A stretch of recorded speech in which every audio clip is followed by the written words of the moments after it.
assez ça va avec, gros ça va avec, le il va avec. Quand t'entends G8, sous-arc c'est pas avec, RR, ST4, NCC ça va avec. Quand tu vois 936, on les sous ça va avec. Maïsta 8 et dans 3000 000 ça va avec. Murissier, Chancelot, Gros Sol ça va avec. Tous les quartiers, du 80 sautés.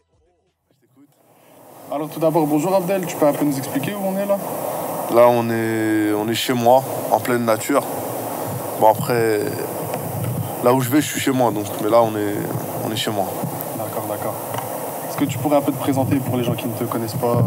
Abdel Eke, Abdel Charismatique, Abdel Bakti aussi. Donc voilà, j'ai bientôt la trentaine. Le temps passe vite. D'accord. J'aimerais bien savoir comment ça t'est venu l'idée de devenir producteur en fait. En fait, moi, quand j'ai commencé à me lancer dans la musique, à la base, j'ai toujours aimé la musique, j'ai toujours été fan, j'ai toujours écouté un peu le rap français, quoi. Le rap français que j'écoutais à l'époque, c'était beaucoup Expression Directe, beaucoup La Clica, t'avais NTM aussi, et puis t'avais toute la génération de la mafia Quinfri aussi qui arrivait. T'avais Lunatic. C'est la première cassette, si tu veux, que j'ai eue où il y avait du rap dedans, c'était Expression Directe. Le morceau, je crois, c'était le morceau qui était extrait de la BO du film La Haine.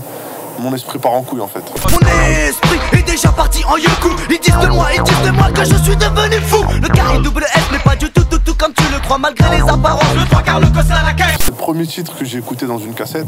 Après, t'avais aussi le Ministère Amer, le Secteur A. C'est la culture musicale que j'ai bien aimée, en sachant que dans ma famille, on écoutait beaucoup de la funk et de la soul. Donc ça aussi, ça m'a beaucoup inspiré. Comment je suis devenu producteur, c'est vraiment par rapport à Sefiu, en fait. Le rappeur Sefiu, c'est lui qui m'a entraîné un peu là-dedans, parce que on se connaissait un peu de vue, tout ça, on était du même quartier, lui il jouait au foot, même moi j'aimais bien jouer au foot. et puis c'est lui en fait qui m'a donné l'envie en fait. Moi j'ai toujours pensé que c'était compliqué d'être producteur, que ça demandait énormément d'investissement. Je dis pas le contraire, je dis pas que c'est facile, que t'arrives, tu vas claquer des doigts et tu vas être producteur et que ça va marcher. Mais en fait je pensais que c'était moins évident, en fait. Et vu que j'étais passionné de musique et j'avais ce côté, cette fibre artistique, donc j'ai vite pris goût, en fait. Mais c'est vraiment, je suis devenu vraiment producteur parce que Sefiu m'a mis dedans. Et Charismatique n'aurait pas existé s'il n'y avait pas eu la motivation de Sefiu derrière. Parce que c'est lui qui m'a motivé. Après, c'est vrai que moi aussi, j'ai essayé de me motiver parce que j'allais partout avec lui. Mais c'est vraiment lui qui m'a donné l'envie de produire. D'accord. Tu nous parles un peu de Sefiu. Est-ce que tu peux nous dire, parmi les artistes que tu as pu côtoyer en tant que manager, c'est quoi l'album que tu as eu le plus de plaisir à développer, quoi? Si tu veux, Sefiu, c'était vraiment une relation. Il n'y avait pas de manager ou quoi que ce soit entre moi et Sefiu. C'est vraiment mon frérot. On a grandi ensemble. On est voisins. Après, c'est vrai que le premier album de Sefiu, moi, il m'a beaucoup touché parce que historiquement, c'est un symbole. Tous les deux, on sort du 93. Tous les deux, on sort d'Aulnay. Et on se retrouve à être dans les meilleures ventes d'albums en France. Et surtout quand on a fait La Vie qui va avec, quand Sefiu il a fait La Vie qui va avec, c'était un buzz énorme.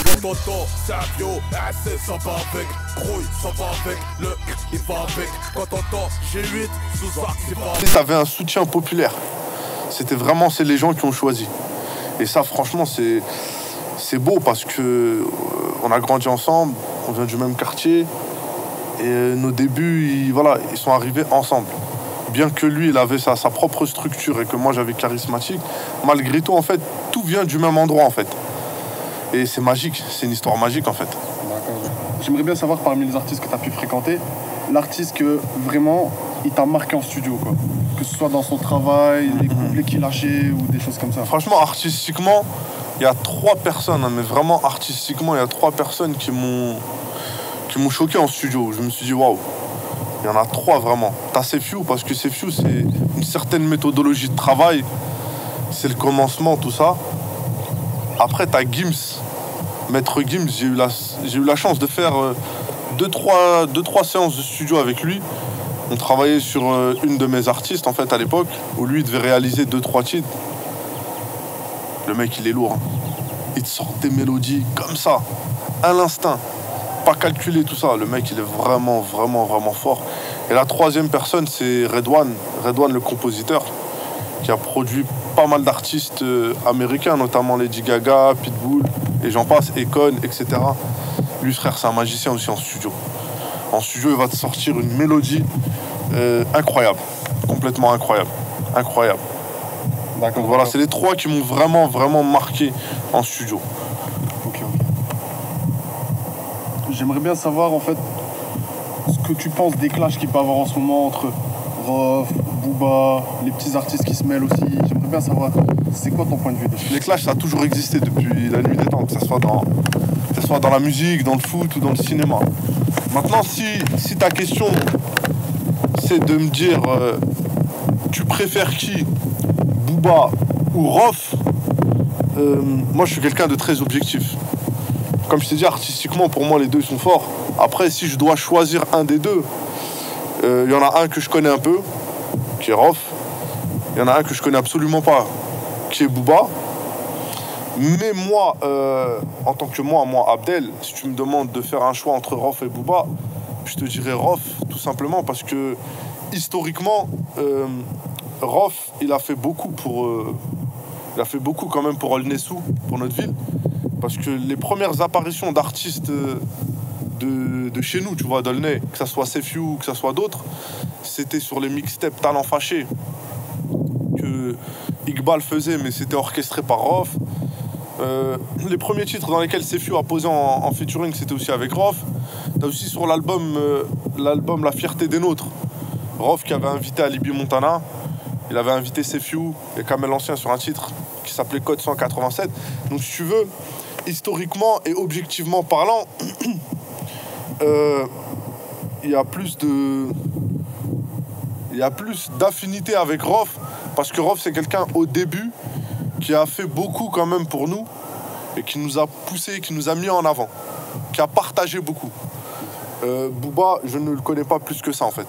Malgré qu'il a des liens avec des gens de chez moi, moi je te parle objectivement parlant, la personne qui nous a beaucoup aidé au début et qui n'a pas hésité à inviter, que ce soit des gens du 9-3 ou des gens d'ailleurs, c'est Rof. Donc c'est pour ça que je te réponds Rof. Sans langue de bois et voilà. Qu'est-ce que tu penses, entre guillemets, par exemple, de Gravity? Je voulais réussir ma vie sans toucher l'illégal. Ils veulent mon buzz, ma monnaie. Avec tout ce que j'ai galéré, tu crois que pour toi je vais charbonner? De PNL. Pas les couilles pour eux, je suis On va parler musicalement. Moi, Gradure, j'aime bien parce que si tu veux, il a ramené ce côté trap, tu vois. Ce côté trap, mais quand même avec une certaine plume et une certaine logique. Moi, ce que je reproche beaucoup aux trappeurs, c'est que des fois, c'est le même flow et ils se prennent pas la tête sur la plume. Et là, ce que j'aime bien chez Gradure, c'est que le mec, il a des textes, il aborde des thèmes. Tu vois. Donc pour moi, c'est quelque chose que j'aime beaucoup. Jul, c'est d'autant plus un beau projet parce qu'en fait, déjà, à la base, c'est un artiste indépendant aujourd'hui. Aujourd'hui, il faut savoir un truc, que dans le rap, il n'y a pas plus indépendant que Jul. D'accord? Parce que le mec, c'est juste une distrib qu'il a chez Musicast. Musicast qui n'est pas une maison de disques, qui est un distributeur indépendant. Donc en termes d'indépendance, aujourd'hui, Jul, c'est l'artiste qui vend le plus en indépendant et qui est vraiment et totalement indépendant à 100%. D'accord? Donc pour moi, c'est une fierté. Et puis je pense aussi qu'il y a eu un vrai travail de son équipe, de son ex-équipe, on va dire Liga One, qui ont vraiment travaillé. Son ancien manager était un ami à moi, tu vois, et à son âme. C'est lui qui croyait vraiment énormément en Jul. Parce que moi, la première fois de ma vie où j'ai entendu parler de Jul, c'était via son ancien manager, Charlie, et à son âme, qui croyait à 1000% en lui. Donc moi, je pense que Jul, c'est un beau projet. Tu vois, c'est un très beau projet. Et puis ça montre aussi que le mec, en étant totalement indépendant, il arrive à être écouté partout. Donc voilà. D'accord. Alors... PNL, excuse-moi, pour finir aussi avec PNL. PNL, c'est des gens que on s'est jamais croisés ou quoi, mais PNL, moi je trouve que artistiquement, que ce soit dans leur flow, dans leur manière de poser, et surtout visuellement, ils apportent quelque chose qui ne s'est pas encore fait, tout simplement. Donc moi, je trouve que c'est des bons créateurs. Les mecs, ils sont dans leur délire, tu vois, et c'est lourd. Là, Abdel, on te connaît aussi sous le blaze, entre guillemets, Abdel Charismatique. Ouais, exactement. Est-ce que tu peux un peu expliquer le label Charismatique, d'abord le passé, et si tu peux nous dire un peu plus, par exemple, sur le futur du label En fait, Charismatique, à la base, on ne s'est pas réveillé un matin en se disant on va faire un label. On était tous des gens passionnés qui kiffaient la musique, et puis ça s'est fait en fait au fur et à mesure. À la base, on était une bande d'amis. Quand je dis charismatique, c'est pas une seule personne, c'est vrai, parce que les décideurs, on était 5 décideurs, sans compter les gens qu'il y avait autour. On va dire que c'est moi,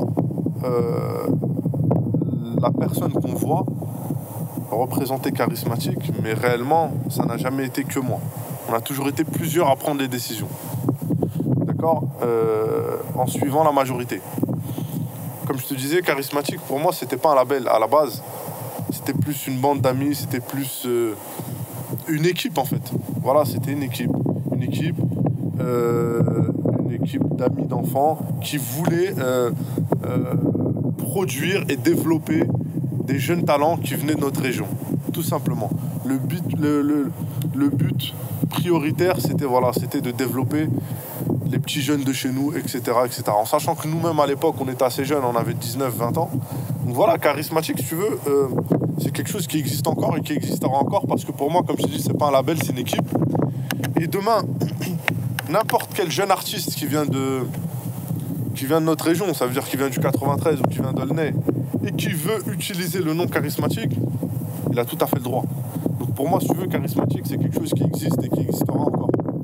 Moi, je le vois pas comme un label, je le vois plus comme une famille de personnes qui ont grandi ensemble, qui ont mangé ensemble, qui ont dormi ensemble. Et ça, c'est quelque chose que tu peux pas enlever. Tu vois, c'est pas une histoire administrative ou une histoire de papier. C'est quelque chose qui est dans le cœur. Et donc, charismatique, c'est quelque chose qui existe, qui a existé et qui existera encore. Et l'avenir nous le montrera. En parlant d'avenir, en fait, moi, si tu veux, j'ai monté à côté un autre label qui s'appelle French Touch Music. Ça fait 1 an que c'est un label que je développe. Et le premier artiste que j'ai signé dessus, c'est un jeune artiste que j'aime beaucoup, qui s'appelle Ayman Serrani, en fait, qui est originaire du nord de la France. Et je pense que c'est un artiste qu'on va beaucoup entendre en 2016. Tout simplement. L'artiste, il s'appelle Ayman Serrani. Demande pas pardon, tu me prends pour un con, je suis pas ton pigeon. Artistiquement parlant, c'est quelque chose que j'aime beaucoup aussi. C'est une autre facette de moi.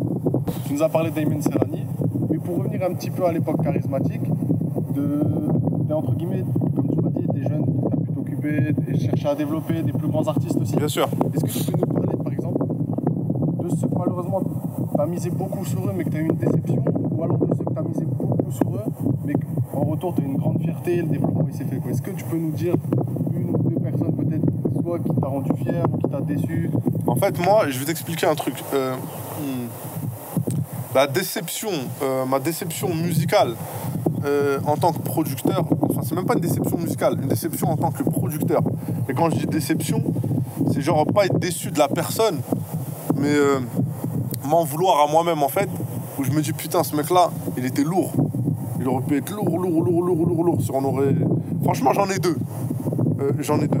T'as Asso, c'est un jeune rappeur qui avait à l'époque 17 ans, mais il avait un niveau de fou.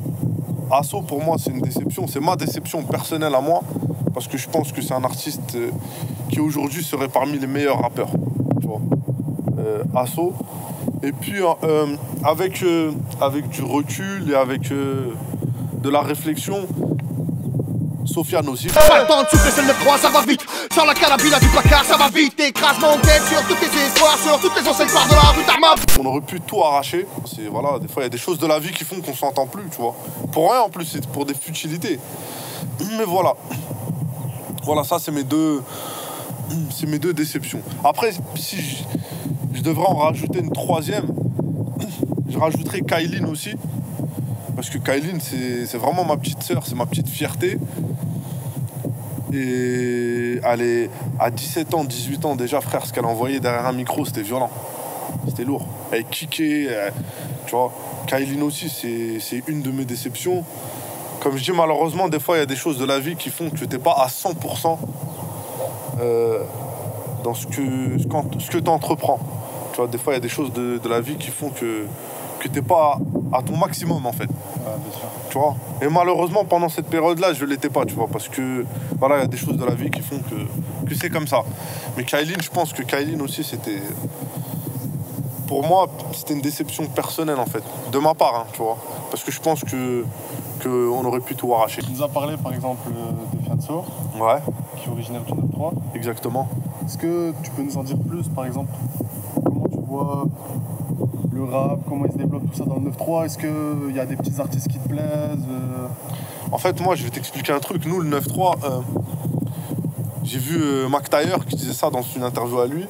Et c'est vrai qu'il a pas tort. Nous, le 93, on a un peu cette mentalité où... crapuleux, il faut dire la chose telle qu'elle est. On n'est pas trop... On n'a jamais vraiment eu une école de rap. Tu vois, le 93, on n'a pas eu des modèles comme ils ont eu dans le 94 ou dans le 92 ou dans d'autres départements. Nous, il y avait un grand modèle qui était NTM, mais NTM n'a jamais rien fait pour le 93, pour les artistes du 93. Les personnes qui ont fait quelque chose pour le 93, t'as Alpha 520. Alpha 520, quand il faisait ses DVD à l'époque, Rime et Gloire, il mettait tout le 93 dedans. Tu vois, t'as Alpha 520. T'as aussi Tandem qui ont beaucoup apporté au 93. T'as Sefiu qui a beaucoup apporté. T'as Menace Record. Quand je dis Menace Record, je parle aussi d'Alibi Montana, qui ont énormément apporté au 93. T'as des mecs comme Larsen et Samat qui ont beaucoup apporté dans le 93. Je dois en oublier d'autres, sûrement, tu vois. T'as aussi Escobar. Escobar Maxon, c'est un mec que j'aime beaucoup. Tu vois. Tous ces gens-là ont fait vraiment, et ont fait beaucoup pour le département, tu vois. Donc si tu veux, et artistiquement, et au-delà de ça, c'est des gens qui ont toujours porté le 93, tu vois, sur leur dos. Donc pour moi, c'est des gens qui ont fait quelque chose pour le 93 au niveau du rap. Après, pour te dire aujourd'hui comment je vois la musique, il y a des cycles à chaque fois qui passent, t'as des nouveaux qui arrivent, voilà. Mais moi je pense que c'est qui aujourd'hui les deux plus gros vendeurs de disques en France? C'est Jul, Gradure. Non, les deux plus gros vendeurs. Les deux plus gros vendeurs pour moi c'est des rappeurs. C'est Stromae. Qu'on dise, hein, tu sais, ça peut faire une polémique de Zoom, on va dire ouais Stromae c'est pas un rappeur. Mais Stromae c'est un rappeur. Maître Gims c'est un rappeur. Ouais, bien sûr. C'est les deux plus gros vendeurs aujourd'hui de disques en France et en Europe. Tu sais le souci il est où? Le souci il est avec les médias français qui vont te faire passer Stromae et Maître Gims pour soi-disant un artiste de variété urbaine. Parce que ça passe mieux à la télé. Au lieu de dire rappeur. Alors que quand il y a une galère dans un concert de rap, quand il y a une histoire de clash dans le rap, les médias ils vont dire ah c'est du rap. Mais quand t'as un mec qui vend plus d'1 million d'albums, un Stromae ou un Maître Gims, on va te dire non, c'est de la variété urbaine. Je suis désolé, mais est-ce qu'un Kanye West aux États-Unis, on te dit c'est de la variété urbaine? Non, on te dit c'est un rappeur. D'accord, on n'a pas peur de dire les choses telles qu'elles sont. En France, quand c'est négatif, on va te dire c'est un rappeur, mais quand c'est positif, on va t'embellir la chose en te disant c'est de la variété urbaine. Voilà pourquoi je rebondis dans un autre sujet qui n'a rien à voir, mais je respecte la position de Stromae et de Maître Gims, qui est celle de ne pas participer aux enfoirés. C'est quelque chose que je respecte, parce que les rappeurs, c'est pas des artistes qu'on prend quand on a besoin d'eux. D'accord ? Tout simplement. Et voilà, moi c'est quelque chose que je respecte. Et pour moi aujourd'hui en France et en Europe, les deux plus gros vendeurs de disques, c'est deux rappeurs. C'est Stromae et Maître Gims. Pour moi c'est des rappeurs. Après voilà. Bien sûr. Est-ce que là, tu viens de nous parler un peu, par exemple, des chiffres de vente de Maître Gims, de Stromae. Est-ce que tu peux nous parler un peu du business de la musique? Parce qu'on sait que, par exemple, maintenant, le disque d'or, il a été baissé à 50 000 ventes. Il a été baissé. Déjà, le disque d'or, à la base, à l'époque où j'ai commencé à produire, il était à 100 000. Ensuite, il est passé à 75. De 75, il est passé à 50 000. Moi, je pense, aujourd'hui, que l'avenir de la musique, il est plus trop dans les CD, puisque les gens n'achètent plus de CD. Il est dans le digital. Ce qu'on appelle le digital, c'est toutes les plateformes où tu peux télécharger des morceaux, que ce soit iTunes, que ce soit Deezer, que ce soit Spotify, streaming, quoi. Voilà, et j'en passe. Et puis, tu as le streaming. D'accord? Le streaming, c'est encore, t'as YouTube, t'as Dailymotion, t'as voilà, toutes les plateformes comme ça. L'avenir, il est vraiment dans le streaming. Et puis, si on prend un exemple, aux États-Unis, en 2015, la source de revenus numéro 1 dans la musique, ça a été le streaming. Donc, on va pas se mentir, l'avenir aujourd'hui de comment consommer la musique, il est dans le streaming, tout simplement. D'accord. Abdel, on te connaît avec la relation que tu as pu avoir avec Kenza Farah. Tout à fait. Est-ce que tu peux nous en dire plus? Penses-tu qu'aujourd'hui elle a encore un réel talent? Et comment tu peux nous expliquer le succès de ces deux premiers albums et l'échec de ces trois derniers albums, quoi? Pour moi, la vie privée ne se partage pas en public. Donc à partir du moment où c'est privé, là-dessus, je peux pas te répondre. Après, maintenant, si tu veux qu'on parle artistiquement et au niveau de mes compétences de producteur et elle d'artiste, là-dessus, il y a mes compétences de producteur. Moi, je pense que là, tu soulevais une question. Tu me disais que ces deux premiers albums étaient un succès et les trois derniers étaient un échec. Moi, je vais te répondre qu'en fait, aujourd'hui, être artiste, c'est pas facile, de 1. Kenza Farah, c'est une artiste talentueuse. C'est pour ça qu'on l'a signée chez Charismatic et qu'on a pu lui offrir la carrière qu'elle rêvait, tu vois. Donc voilà. Après, si tu veux, sur les deux premiers albums, il y avait une alchimie et il y avait certaines choses qu'on n'a pas eu sur le troisième, le quatrième et le cinquième album. Sur les deux premiers albums, moi je sortais de l'album de Sefiu. Qui suis-je? Donc j'avais une certaine équipe, t'avais Thérapie 2093 qui faisait des prods.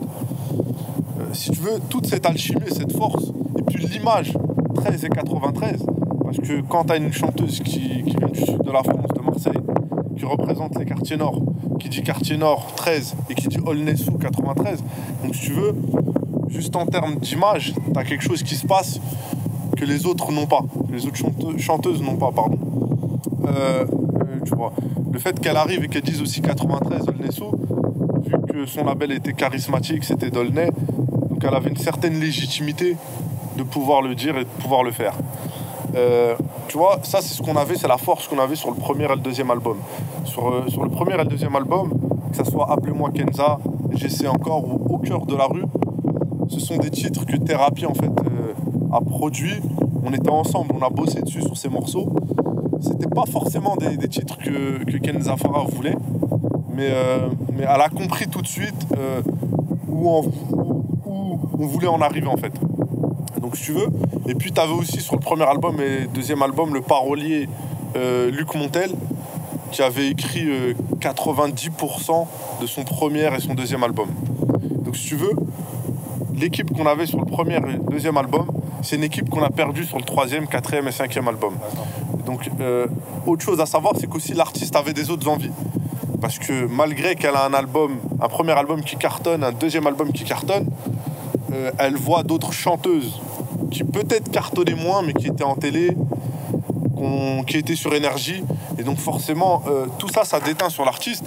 Et puis tu sais, à un moment, l'artiste, quand il fait un album, deux albums, au bout du troisième album, il a d'autres envies. Il a envie de faire un peu plus de pop, il a envie de faire un peu plus de choses.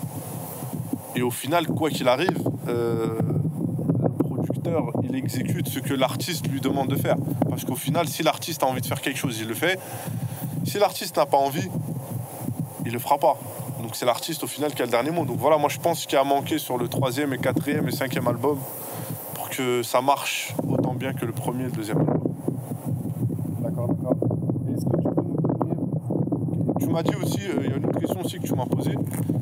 Tu m'as dit en fait aussi, est-ce que je pense que Kenza Farah continuera à avoir un nom? Moi, ce que je veux te dire, c'est qu'aujourd'hui, Kenza Farah, entre guillemets, c'est une marque. Elle n'a plus rien à prouver. Par contre, musicalement et artistiquement, quand tu es un artiste qui a fait plusieurs albums, tu te remets à jour à chaque fois. À chaque fois. Quand tu termines un album, pour toi, tu recommences à zéro. Parce que le challenge, il est nouveau. La musique, elle est nouvelle. Et puis, tu vois, faut être dans le futur. Faut pas être dans le passé.